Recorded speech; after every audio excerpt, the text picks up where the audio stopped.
חברים יקרים, בעיקר גברים, שימו לב.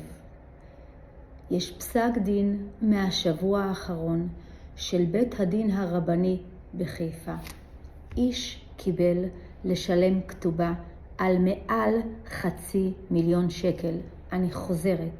איש שזה בשבילו פרק ב', כלומר הוא ידע שכשמתחתנים יש סיכוי שיכולים גם להתגרש, פרק ב', וכתב כתובה של 1,000,000 שקל, ועכשיו בית הדין הרבני חייב אותו לשלם 520,000 שקל כתובה. תבינו, לא מדובר באיש טיפש, מדובר במישהו שזה כבר פרק ב' שלו, וגם הוא עשה הסכם ממון, כלומר הוא לא בן אדם רגיל, היה לו גם ייצוג משפטי, אח שלו עורך דין, ולמרות הכל הוא קיבל לשלם כתובה של 520,000 שקל. תבינו, בית הדין הרבני אמר שהוא משלם את הכתובה משתי סיבות. אחד, הוא סילק את האישה מהבית. 2, הוא היה עם נשים זרות. תבינו איזה משקל עצום יש לזה. ואיך האישה הוכיחה שהוא היה עם נשים זרות. א', יש התכתבויות, וב', באחד הפעמים הוא היה צריך להיות עם הילדה. כי הם עשו, יש להם ילדה אחת משותפת, קטנה, נולדה בשנת 21, שתבינו כמה זה נישואים טריים. הוא היה צריך להיות עם הילדה והוא לא בא לקחת אותה.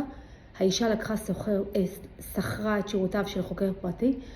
בזמן שהוא אמר שהוא היה עם אבא שלו בבית החולים וסעד אותו, הוא היה עם מישהי אחרת בבית מלון, והיא הציגה את זה בבית הדין הרבני. תבינו, מצד אחד הוא טוען שהוא סעד את אבא שלו, מצד אחר היא הראתה שגם הטענה שהוא גם טען בבית הדין הרבני היא שקרית, ותבינו עד כמה זה יצא לרעתו. בסופו של דבר, הוא בא וטען שהוא נתן כתובה של 1,000,000 שקל, וזה היה סכום מופרז, הוא נורא התלהב. בית הדין הרבני גם על זה הוא ענה לו, ואמר לו, תקשיב, אתה אולי התלהבת, אבל זה סכום שגם היה לך במעמד שרשמת את הכתובה. דבר שני, יש לבית הדין הרבני משקל מאוד כבד להחליט סכום. ושימו לב כמה זה חשוב. בית הדין הרבני אמר, אני יכול לחייב את הבעל בחלק מהסכום, על פי שיקול דעת ובהתאם לנסיבות. כלומר, יש לבית הדין הרבני, גם לבית המשפט, שיקול דעת מאוד רחב. כשאתם משקרים ואתם מנבלים את הפה שלכם, ואתם משתמשים בשפה לא נאותה, זה בסופו של דבר משחק לרעתכם, וכאן זה שיחק לרעתו, כי בית הדין הרבני יכול היה גם לקבוע סכום נמוך יותר. תשימו לב כמה לדיינים, שזה שופט זה דיין, בבית הדין הרבני, ולשופטים יש משקל מאוד כבד, ולכן חשוב מאוד איך אתם גם ניגשים לבית המשפט או לבית הדין הרבני.